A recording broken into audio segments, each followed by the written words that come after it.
Bonjour les amis, ça y est, je vous l'avais promis, cette petite vidéo pour la préparation au ski. Alors ça peut servir comme une vraie préparation quand on a une semaine de ski, c'est-à-dire on fait cette petite vidéo un peu avant ou alors on la fait même avant d'aller skier. Ça échauffe le corps et c'est une question de pouvoir rester équilibré au niveau de nos structures musculaires, au niveau de notre posture, rééquilibrer ces tensions, ces étirements, cette musculature tout simplement. Allez, on est parti. On va venir se mettre les deux pieds parallèles, largeur du bassin. On va réactiver nos sangles naturelles déjà pour protéger nos articulations, pour les gainer et surtout pour éviter les blessures parce qu'on sait que nos genoux en ont besoin. Les mains au niveau du bassin. On regarde nos pieds, on fléchit les genoux, on pousse les genoux vers l'avant en étant parallèles comme sur des rails, comme sur nos skis. D'ailleurs, sur nos skis, ça peut servir à tout autre sport également. C'est un entretien annuel, on peut dire ça comme ça. On lève les orteils, on fléchit un petit peu et on vient pousser les fesses en arrière en enroulant les épaules vers l'arrière et en serrant les coudes vers l'arrière. On reste un petit peu et à la prochaine inspire, parce que j'aime bouger sur la respiration, on retend les jambes. Allez, on lève ses orteils, on réfléchit. Si on a besoin, on se regarde. On peut observer déjà là que généralement nos pieds tombent vers l'intérieur, vers l'extérieur, les genoux ne sont pas spécialement droits. Et on se regrandit sur l'inspire. Vous avez vu que directement, j'insiste un petit peu plus sur la flexion, sur l'expire. Ça, c'est important aussi pour aller apaiser notre système et rééquilibrer nos échanges gazeux. Allez, on y va. Donc, par le nez uniquement, la bouche reste fermée. On descend, on pousse les fesses en arrière. Et on vient tout de suite imaginer qu'on a un coussin, hop, entre les cuisses que l'on serre très fort. J'appelle ça le cisaillement. Pas spécialement de mettre un coussin entre les jambes, mais au moins comme ça, vous avez vraiment la vue de ce qu'il faut faire.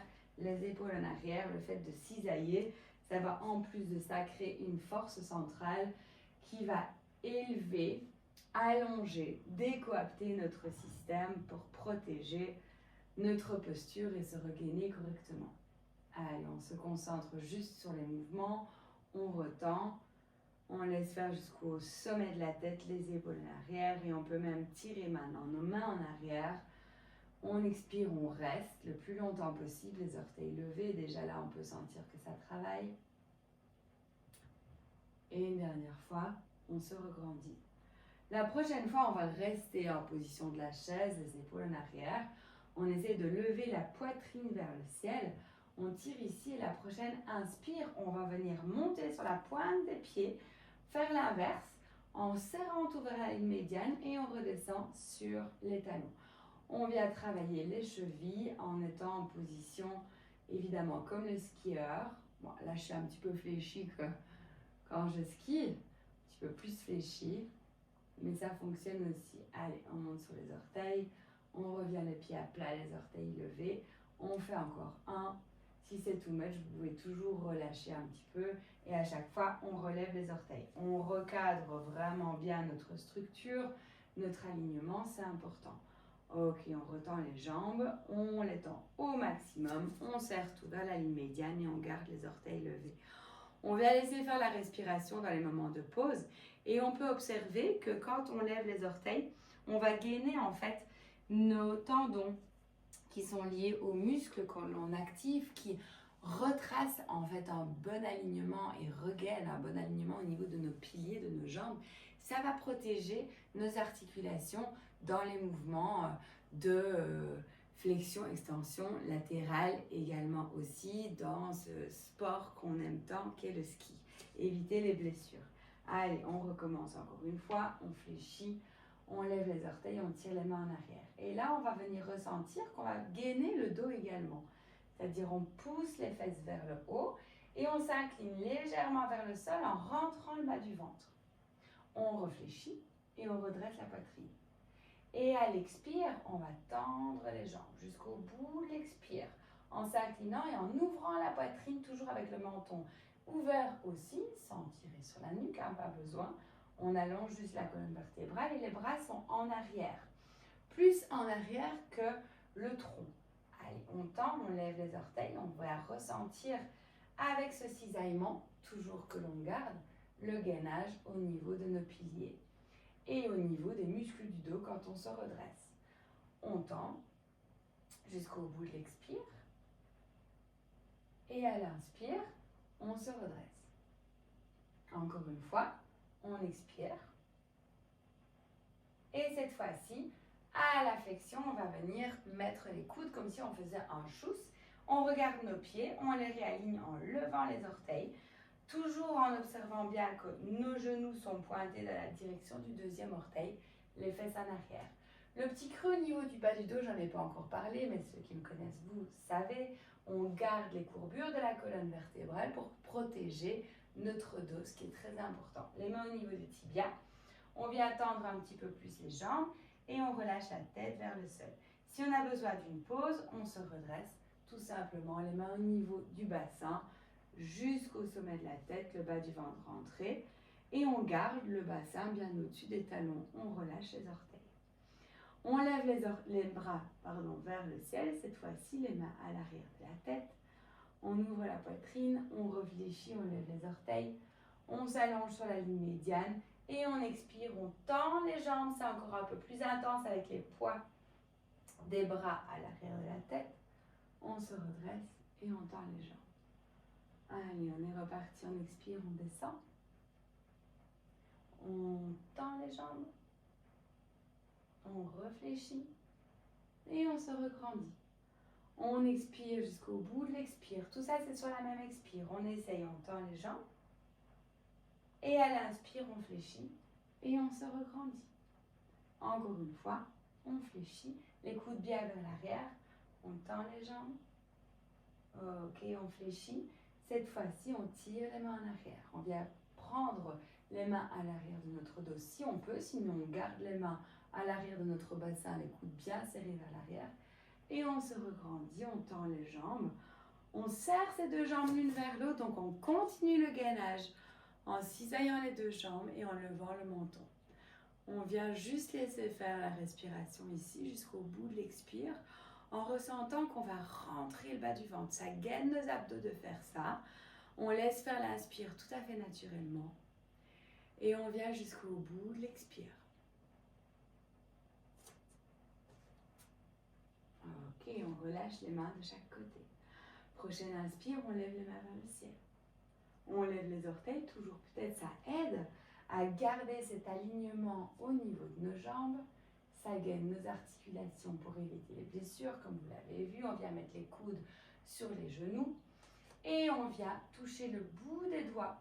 Avec le bout des doigts, le sol, les fesses toujours en arrière. Alors là, j'imagine mon papa, évidemment, qui a besoin de fléchir les genoux à la place d'avoir les jambes tendues dans cette flexion avant pour pouvoir garder les courbures de la colonne vertébrale.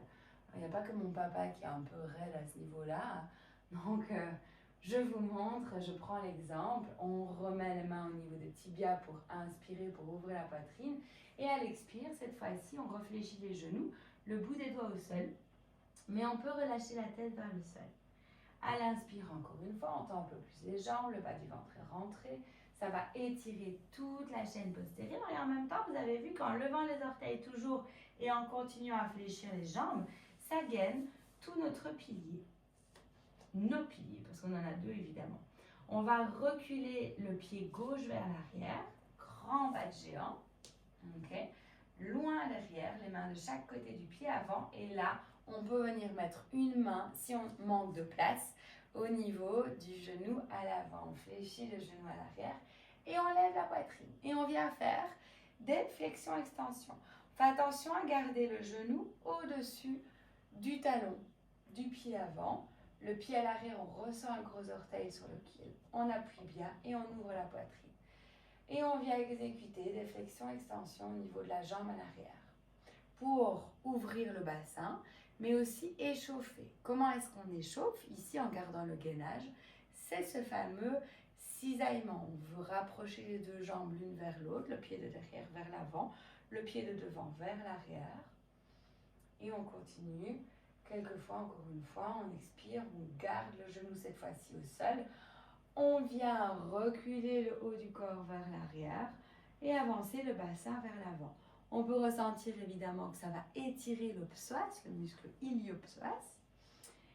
Les mains au niveau du bassin, mais également ça le gaine si on effectue ce cisaillement et qu'on le garde à chaque instant. On vient tendre la jambe à l'arrière et se redresser si on peut.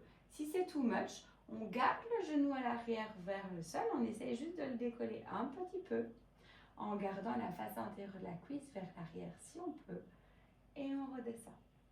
On fait des petits mouvements, on lève un petit peu et on redescend. Si les jambes sont trop écartées, vous pouvez également les rapprocher un petit peu plus, hop, et se lever comme ça en fente, ce qu'on appelle fente ou lunge pose dans le milieu du yoga. Ok, on relève et on redescend. Ces mouvements permettent d'étirer les hanches, hein, donc ces fameux psoas et une partie du muscle quadriceps, mais en plus, ça nous gaine au niveau de la jambe à l'avant, du fessier et de la chaîne antérieure, de la jambe arrière. On relève, ok, et cette fois-ci, on serre les deux jambes l'une vers l'autre, on essaie de tendre les deux jambes, les épaules en arrière. Ok, et on vient effectuer quelques mouvements de flexion et d'extension au niveau de la jambe avant, en ouvrant la poitrine toujours vers l'avant. Gardez le regard devant pour garder l'équilibre aussi, les épaules en arrière et on se penche vers l'avant. Regardez ma main au niveau du bassin, je ressens que le bassin il reste droit et que le petit creux au niveau du bas du dos il reste là aussi. Ok. Je rapproche maintenant mon pied arrière à côté du pied avant. Je lève les orteils, je lève les deux mains de chaque côté à l'arrière. Ok, je tends un petit peu plus les jambes, toujours passer par là. Je réfléchis et c'est la poitrine qui me relève vers le ciel en premier pour garder toujours ces courbures de la colonne vertébrale. Je retrouve ma respiration et je suis partie de l'autre côté. On lève les bras, on les tire vers l'arrière à l'expire. On allonge la colonne vertébrale et on vient mettre le bout des doigts au sol en gardant le petit creux. On lève les orteils, on relâche juste la tête vers le sol, les épaules continuent à être poussées vers l'arrière. Une fois les mains au niveau des tibias. Et on recule l'autre pied vers l'arrière en fente arrière ou lunge pose, fonction de ce que l'on veut appeler du yoga ou du gainage, de la prep physique. On descend le genou à l'arrière au sol et on tend. Allez, c'est parti. On fléchit, on lève la poitrine, on serre les deux jambes l'une vers l'autre et on retend. On garde ce cisaillement, peut-être on se redresse. Si on peut, on lève. Ok. Et on descend.